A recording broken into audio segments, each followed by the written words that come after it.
All right. Tonight's featured reader is Sue Lick, who lives on the Oregon coast.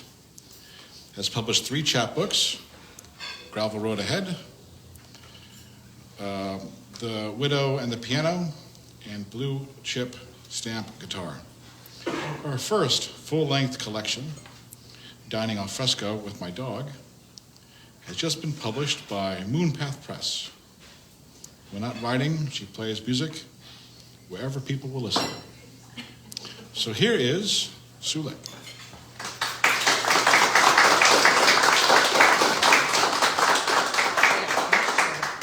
Much shorter. There we go. Okay, how's that? Fine. I could have kept it simple and just read poetry, but oh no. So, hi. This has been a very strange year. I got 2 poetry books published, one in March and one in April. And my mind is blown by how much is happening this year. Now, the chapbook is Blue Chip Stamp Guitar, and it seemed like that would require a guitar. You know? So I'm going to do a song for you at the beginning and the end of this. On this first song, if you start feeling the melody on the refrain, feel free to sing along. I've never performed this one in public before. It's more of a poetry kind of song. I don't know. Poetic, I guess. Called Resting in God's Hands. Floating here between earth and sky, watching the clouds go by, peaceful asleep on a bed of sand, resting in God's hands. I'm drifting along on a river, like a leaf that fell down from a tree. Cool by the water and warm by the sun, I feel loving hands holding me.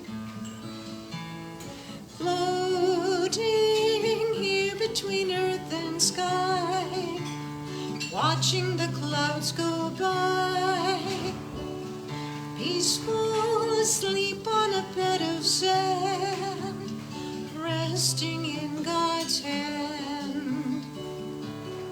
Run through a sweet-smelling meadow, poppies caressing my feet. Then I lie down on a blanket of grass and feel loving hands holding me.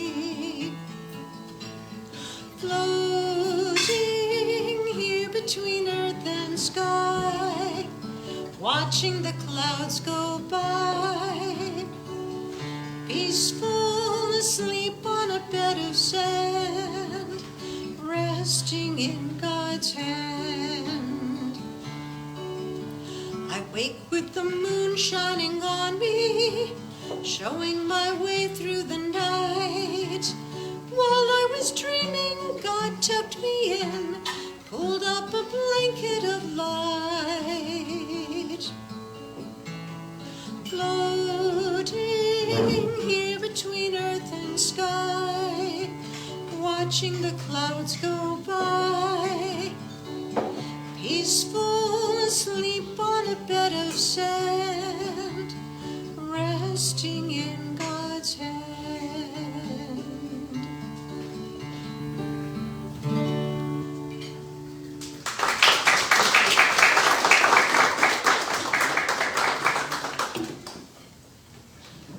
So,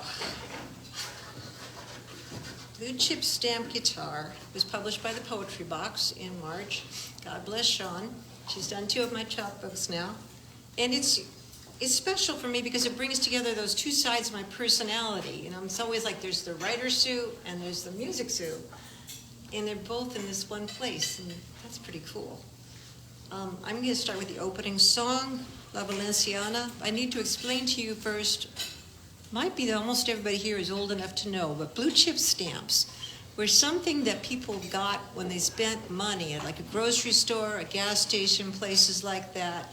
They would, for every $1 you spent, you would get a stamp, and people would paste it in a book, And when they got enough stamps, they could go to this blue chip stamp store and buy stuff with them. There were also S&H green stamps. They were the same principle. But everybody had them. I remember Mom had a whole stack of them in the linen closet piled up with her knitting and stuff. But she bought me something very special with her stamps one year. La Valenciana. My mother was a saint. Not only did she put up with Dad and restrain herself from killing us kids, but one blessed Christmas, she used her blue chip stamps to buy me a guitar because I wanted one so bad. I played rubber bands over rusty nails, hammered into pieces of wood. Or maybe she figured I'd stop banging the piano and give her a little peace so she could hear the radio, Arthur Godfrey and Doris Day, while she ironed Dad's shirts, cut up the roast beef to stew, or watched As the World Turns before bringing the laundry in.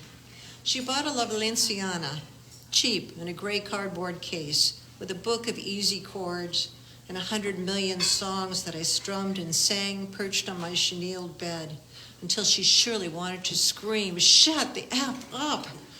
But she didn't. She just shut the kitchen door. When I tuned the strings, they snapped. Oops, Mom! Off to the music store again, where some long-haired guy attached a new coiled string for $1. The concert resumed. My darling Clementine, she loves you, yeah, yeah. The answer is blowing in the wind. Hour after hour, guitar creasing my thighs, strings denting my fingertips. I bounced my voice off sheetrock walls, out white lace curtains into the waiting world, where people would surely think, that girl is a star. Okay. Well, you couldn't stop me. I didn't have lessons or any of that kind of stuff, but you couldn't stop me. This is called Glitter. Having fled to the beach after my true love grew hair and claws, I saw the ad, called from a phone booth. In a Palo Alto living room, I played and sang for this old cowboy guitar guy with a dream. We'll make you a star, he said. Featured vocalist, he said. Records, TV, radio, he said. Riding the bus, eating cup of soup, new hair, stage makeup, contact lenses, and a silver jacket with my name. Not featured, not famous, not playing, just singing backup, second row. But bright lights, glitter in my curly hair. Even my parents liked the show, from Islands in the Stream to Rose of San Antone. Don't worry about your pay, he said. We're going to hit it big, he said. Kids, this is our last show, he said. Some of us kept our cowboy boots. The smart ones kept their jobs. I kept the silver jacket with my name.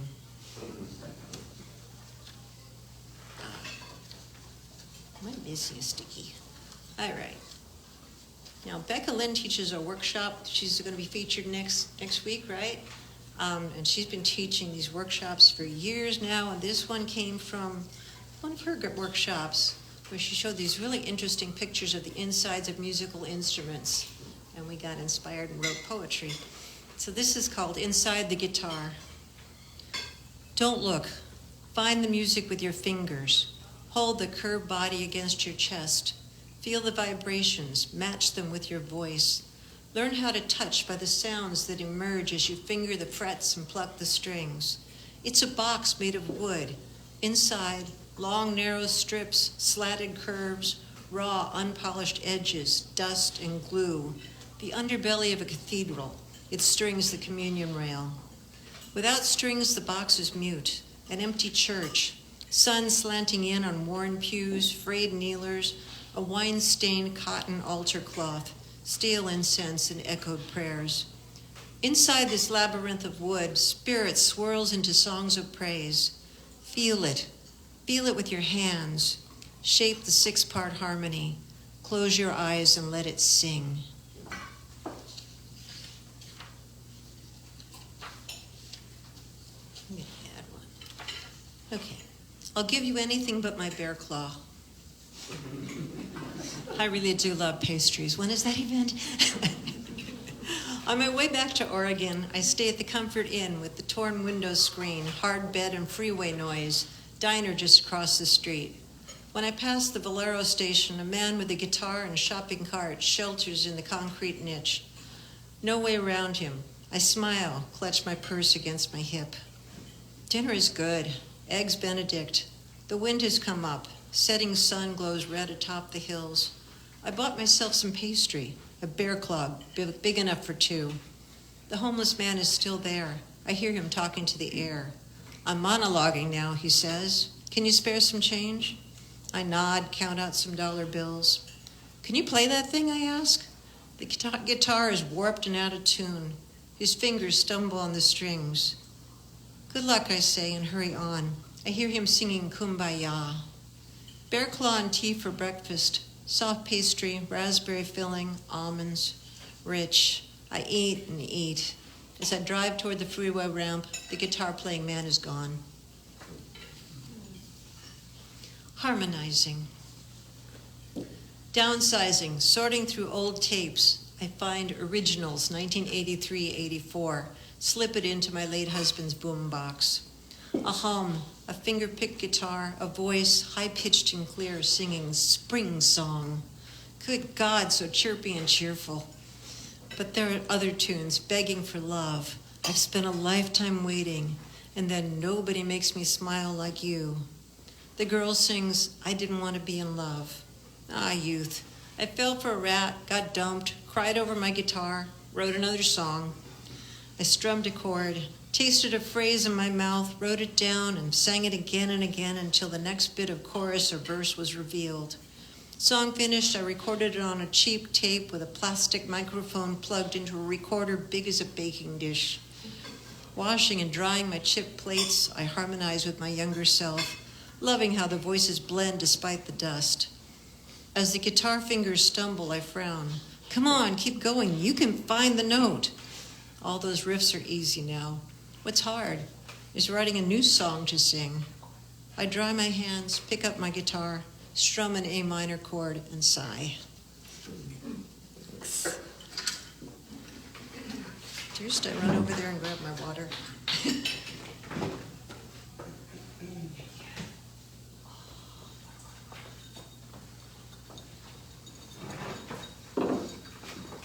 It's interesting, when I watch this at home, it looks like it's on the other side. All right, this is Dining al Fresco with my dog. I worked with Lana Ayers on this at MoonPath Press. The first thing she did was change the title and take out 10 poems. That's the po-biz. You want to get it published or not? Yeah, I do. But I think the result is good. So this is sort of what happens after the husband is gone and you're on your own. Midnight hot tub. The neighbors are sleeping, their windows dark. Only the amber street light, muted by fog, lights our way, the white-muzzled dog and I, from house to deck to the tub that hums, bromine feeder swirling around. As the dog whisper barks at raccoons, I drop my towel and flip-flops on the chair, push the lid open against an insistent breeze, perch on the narrow blue plastic ledge, and lower my restless legs into bubbly broth. I'd only planned to soak my calves. Lower, lower, cry my knees and thighs. Now my robe is wet, my nightgown too. I fling them off. Naked, I splash in all the way to the corner where he sat, penis floating. Alone in the dark, unable to see each other's eyes, watched over by dog, trees, moon, and stars, we'd squirt each other with little plastic ducks and say what we kept hidden in the light until he'd pull me close, wet breasts against his chest. Bark! No, mustn't wake the neighbors. Tail up, the dog patrols the chain-link fence, then settles on the chase lounge, watching me stick my pink-polished toes in the air, waving at the invisible moon and him. All right. Driveway friend. You'll recognize these people. He's a driveway friend. You know the kind? When you're washing the car, he comes over, looks around, says, "Great weather, huh?" And you say, "Sure is," as you scrub at dead bugs plastered to your license plate. Maybe you mentioned the raccoon that trashed your bird feeder last night, and he says he saw a coyote here last week. He watches you work. "Do you like venison?" You say, "Sure." "Well, I'll bring you some." You think about how your dog likes to lick the crusted blood off his pickup truck. and how you hate seeing the elk head staring from his living room wall. And he has no idea what you do or where you go some mornings all dressed up with piles of books. But you're just driveway friends, so you wrench off the bugs, stand to stretch your aching knees, and say, "Thanks, that'll be great." He doesn't know you don't eat meat, but he'll forget his offer anyway. Surveillance report. I'm doing on time anyway. Lights go on at 6:15. I see her in the kitchen. Then she disappears. 7:02 at the table, gray robe, reading, fire in the pellet stove, dog sprawled on the love seat. Our records show she's 68, widowed, no kids, alone. She plays piano at church. Website, blog, Facebook, a writer, several books. None I'd want to read. 10:13, still in her robe, standing by the stove, writing. Cold, I guess. 12:08, here she comes, dressed at last. Jeans, baggy shirt, baseball cap. Kitchen table, lunch, dog hanging close. She reads, eats, reads. Now she's down the hall. Can I take a break? There's nothing happening here. 3 p.m., heavy downpour, but she's coming out. Mismatched rain gear. Dog on leash. I'm bored. Dog shitting. Call the cops. Nope, she's bagging it. 6 p.m., getting dark. Stove, table, stove. Sitting with the dog again. I fell asleep. It's 10 p.m. She takes pills, hugs dog. Lights go out at 10:15. End of shift. Eats 3 times a day. Keeps warm. Still alive. I've got several poems in here about some of the characters that we know all out there on the coast. This one is about a lady named Pearl. This Pearl comes with extra salt. We get to talking at the beauty shop, the waitress with the dye setting in, me under the plastic drape getting my mom hair clipped even shorter by Carlia, whose breasts threatened to spill out of her low-cut top, and her little girl on summer break sweeping up hair and perusing People magazine while the lithe masseuse does yoga stretches beside her empty chair. Turns out we all know Pearl, the old lady who's everywhere and cannot be pleased. She used to own the building where Carlia worked, would come stomping up the stairs for rent, squinting through the hairspray fumes, scowling at the nail girl doing acrylic tips on her own fingers while chatting on her phone. Pearl hasn't changed her hair since 1942. Pearl, says the waitress, spinning her chair. She comes to the restaurant every single day, sits in the same booth by the window. She doesn't like anything, I swear, even the coffee. Too strong, she says, but she comes back every day. And she sits there forever. Some of the girls don't even want to wait on her. Seriously, we fight over who gets Fussy Pearl today, but she cleans her plate and she always tips. In the mirror, massage girl goes into triangle pose. I know Pearl from church, I say. She always looks like she just tasted something foul. Uh-huh, says the chorus at the beauty salon. I've been the victim of her tart tongue, too. Oh, yeah, she doesn't like the music. She's mad about the candles, the chairs, and the altar girl. Complains to the bishop when the priest blows his nose. But she comes to church 7 days a week. Then she goes to the restaurant to eat, after which she gets a wash and set, says Carlia, putting her scissors down, checking to see if my side hairs match. When she plugs in the dryer, all I can hear is the roar while I think about Pearl in her long wool coat, sharing the pew with Madge, tiny, half-deaf, her lips always turned up in a smile. I wonder, does anyone know Pearl's last name? Whether she has a family or where she lives? Heads shake in unison, shake in the silence as the dryer stops. Carlia unsnaps the drape from around my neck. No, but I'm pretty sure she's kind of rich. And tough, says the massage girl from Downward Dog. Alls I know, adds the waitress with the blonding hair, is I hope I'm just as strong when I get old. Yes, we agree, but nicer, adds Carlia's daughter, as she sweeps my cuttings into the dustpan in a swirling cloud of black and gray. The mirror shows wrinkles and perfect hair as I write a check for $30. I step out into the sun thinking, today I'll invite Pearl to join me over lunch. I know she'll probably turn me down.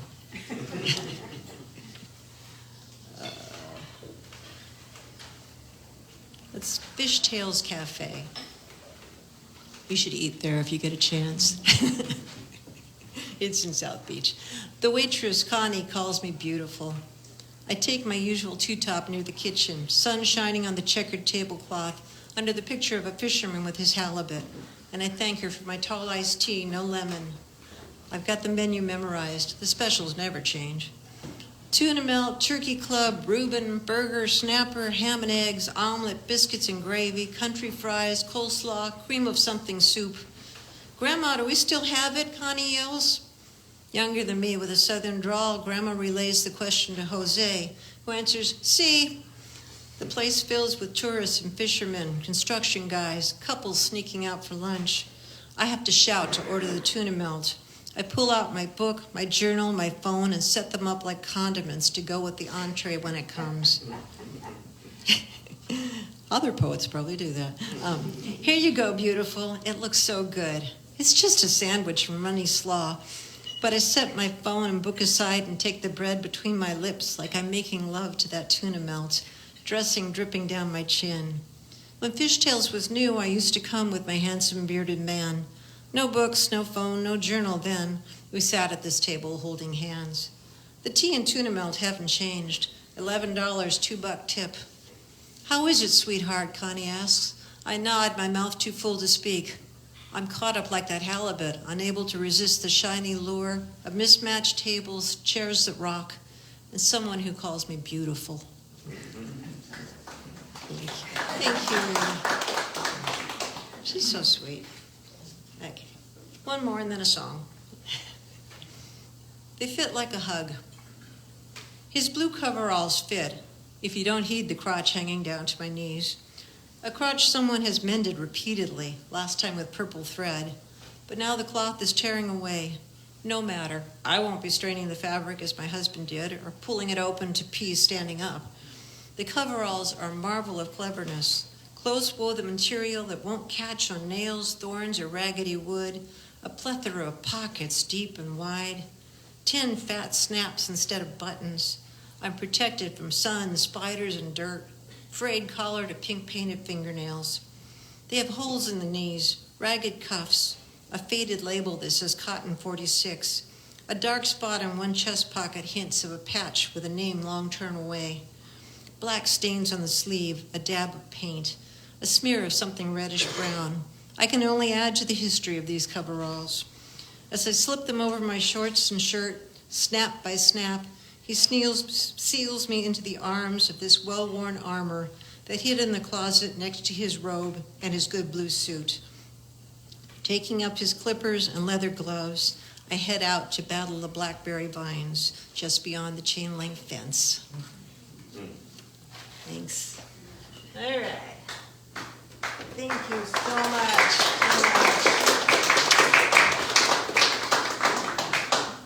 Well,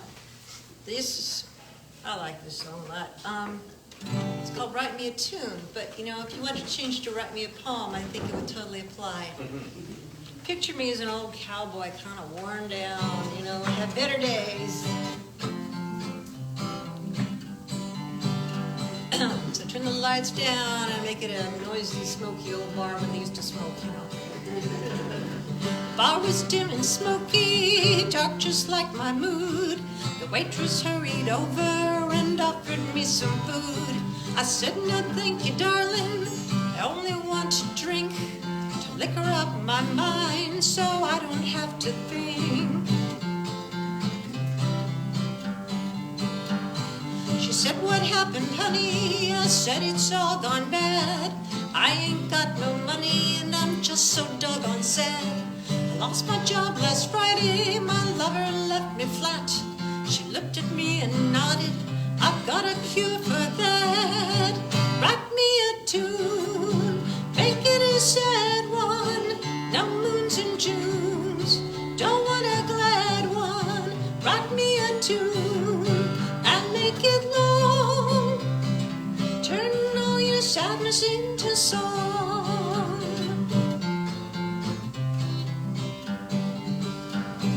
She brought me pen and paper, pretzels and some beer. Said pour out all your sadness, I'll be waiting to hear. If you ain't got no money, you'll pay me with a tune. If you put it all to music, I'll bet you lose your blues. Write me a tune, make it a sad one. No moons and Junes, don't want a glad one. Write me a tune and make it long. Turn all your sadness into song.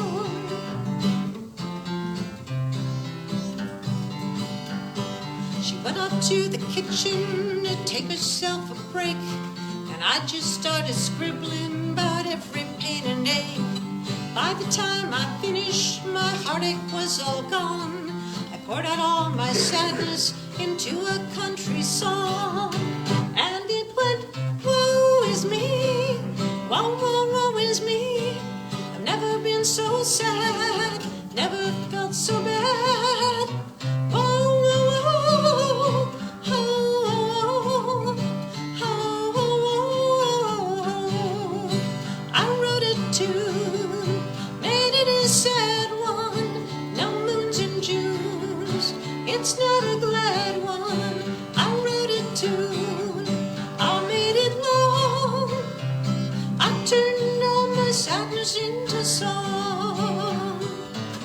Whoa, whoa, whoa, oh, oh, oh, oh.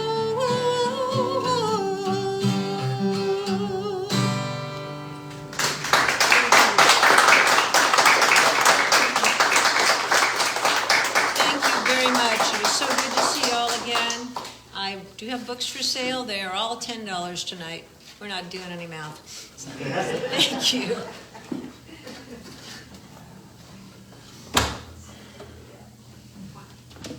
Thank you, Sue. Wasn't that wonderful?